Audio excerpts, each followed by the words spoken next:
मैं आज गुजरात के लोगों को सैल्यूट करूंगा। आपने एक बार कांग्रेस को गुजरात से हटाया तो फिर उसको पैर नहीं रखने दिया।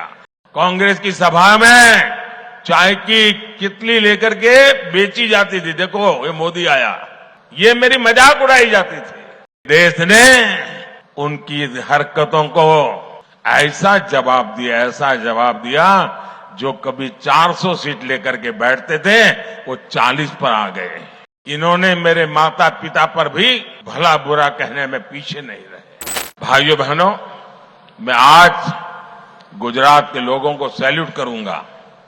उन्होंने अपनी सूझबूझ से यहां कभी भी अस्थिर सरकार नहीं आने दी।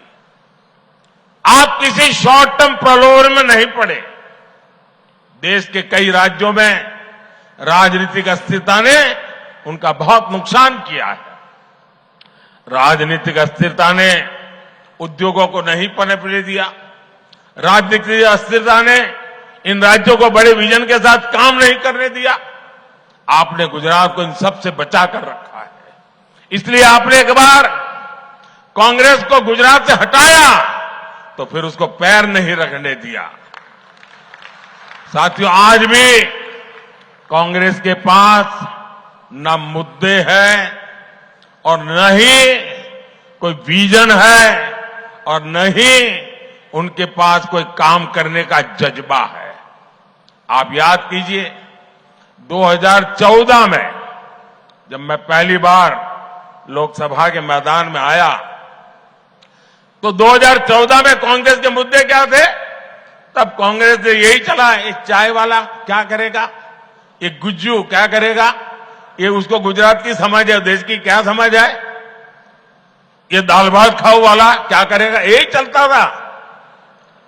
कांग्रेस की सभा में चाय की कितली लेकर के बेची जाती थी। देखो ये मोदी आया, ये मेरी मजाक उड़ाई जाती थी। लेकिन देश ने उनकी हरकतों को ऐसा जवाब दिया जो कभी 400 सीट लेकर के बैठते थे वो 40 पर आ गए। 2019 में जब दूसरा चुनाव आया उन्होंने कोई सबक नहीं लिया और क्या किया? 2019 के चुनाव में निकल पड़े, चौकीदार चोर है, याद है ना? चिल्लाते थे और कहते थे मोदी खून की दलाली करता है। और राफेल के छोटे छोटे खिलौने बना करके सभी सभाओं में घूमते थे राफेल लेकर के। मंच पर भी इस बार संविधान लेके घूम रहे हैं, उस समय राफेल लेके घूम रहे थे। एचएएल को लेकर के भांति भांति के झूठ फैलाए। जनता ने फिर एक बार उनकी स्थिति ऐसा पैदा कर दी कि वो अधिकृत रूप से विपक्ष भी नहीं बन पाए। इतना हाल उनका खराब कर दिया।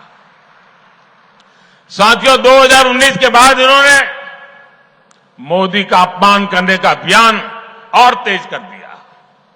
कांग्रेस के शहजादे ने गर्व के साथ पूरे मोदी समाज को, पूरे ओबीसी समाज को चोर कह दिया।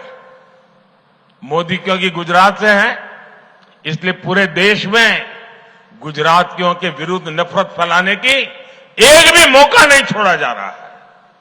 ये नहीं रुके, इन्होंने मेरे माता पिता पर भी भला बुरा कहने में पीछे नहीं रहे। भाइयों और बहनों, अब 2024 में कांग्रेस और इंडी गठबंधन ऐसा झूठ लेकर के फिर से एक बार मैदान में आए हैं और उनकी जो इकोसिस्टम है वो भी उस झूठ को हवा दे रही है। संविधान दिखाते हैं, आरक्षण ले लेंगे इसका डर दिखाते हैं। पूरी तरह मनगढ़ंत गपबाजी, यही उनका काम है। कभी कहते हैं मोदी को कोई परिवार नहीं है, तो क्या परिवार वालों को भ्रष्टाचार करने का लाइसेंस मिल गया है क्या? कभी कहते हैं मोदी को जेल में डाल देंगे, कभी कहते हैं मोदी का सर फोड़ देंगे।